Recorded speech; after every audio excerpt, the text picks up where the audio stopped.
I ended up using around the age of 12 and 13. And when I had started using, now looking back on it, I realized like a big part of why I used we was because it allowed me to like not deal with a lot of things from my past, right? It allowed me to like numb my thoughts and numb my emotions. That way I didn't have to deal with trauma, right? And mental health and anxiety and depression. Heroin was the perfect drug for me because growing up, right, when you take heroin or when you use heroin, right, it suppresses your appetite, right? And growing up, I had all these body issues. It was like all those insecurities and all that shame that I carry around. It allowed me to not have to deal with those things that trigger all of that.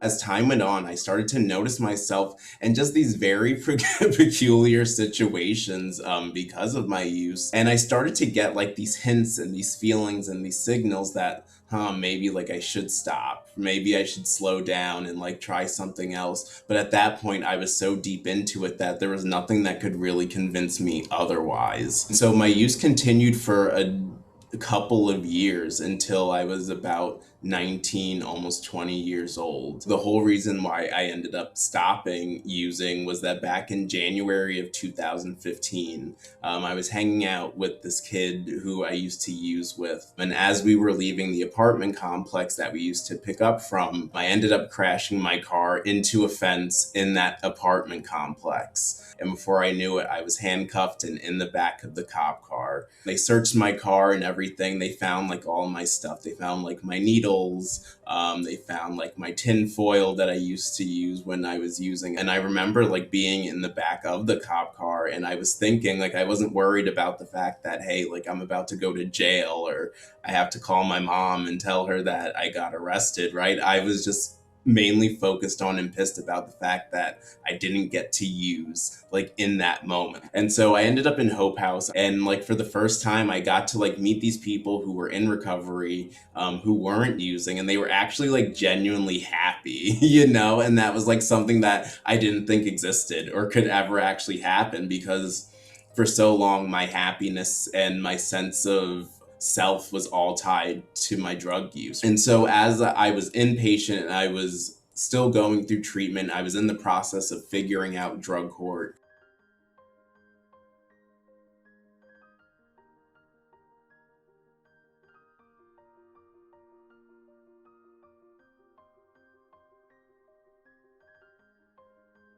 Going into drug court was definitely an experience and a half, for lack of a better term. It was very different because up until this point, right, up until getting arrested, I never had any experience in the criminal justice system. I had never been to jail, done drug court, ever experienced any of this. So I had like no frame of reference for what this process is supposed to look like. I remember like during my first time going to drug court, like the message that I kept getting from everyone was like, get out of here as soon as you can, get out of here as fast as you can. It's a trap. Like they're gonna send you back to jail like right away. When you're in drug court, they do random UDSs for individuals to make sure that you're not using because those are parts of the stipulations, right? We had just done UDSs. They had sent them out to the lab and then all of our results had came back. One time after court, the person who was my care coordinator in the program, he pulled me aside and he was like, we need to talk.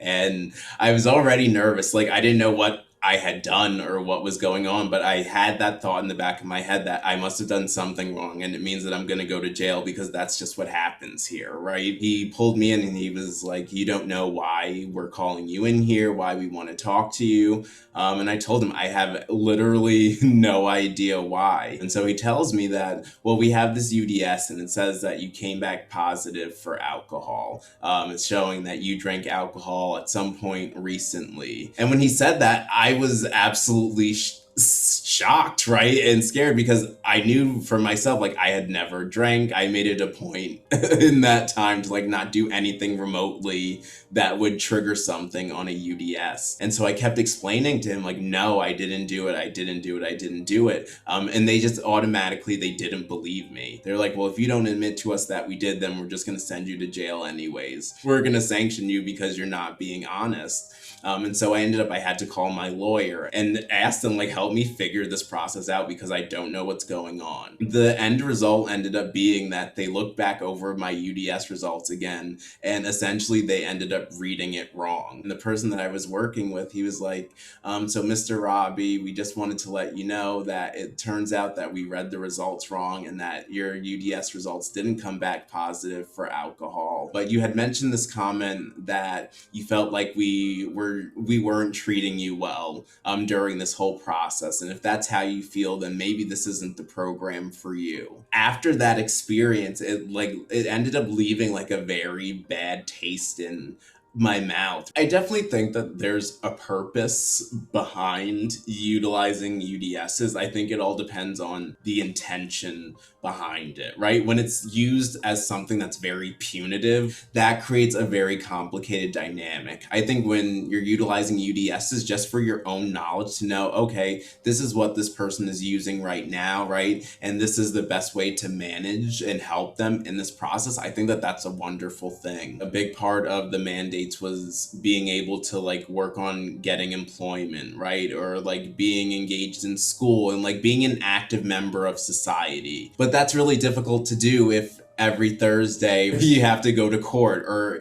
if every morning you have to call in to see if you have to come in and show up for some sort of report. It makes it hard to like engage in employment in school when you know that there's this thing that you have to dedicate your time to, and if you're not dedicating your time to it, then that's cause for them to potentially discharge you from the program. And that was a lot to navigate throughout the whole process. You go through different phases. Each phase, right, means that it's less time that you have to spend in court, right? And you get more like freedom and just being able to figure out like, when am I actually able to move on to the next phase? And like, what is it that you're looking for from me in order to get to the next phase was really, really difficult. And then just being in this position again, where you have these individuals who have so much power over you. If what you're doing doesn't match up to what they want you to be doing, it's very easy for you to get sanctioned and go back to jail. And knowing like, what are the things that are going to cause me to definitely go back to jail? Kind of figuring out and understanding people's expectations being discharged from drug court. It's like a very gut-wrenching feeling. And so like to watch that and being in that space to see that happen to someone else, it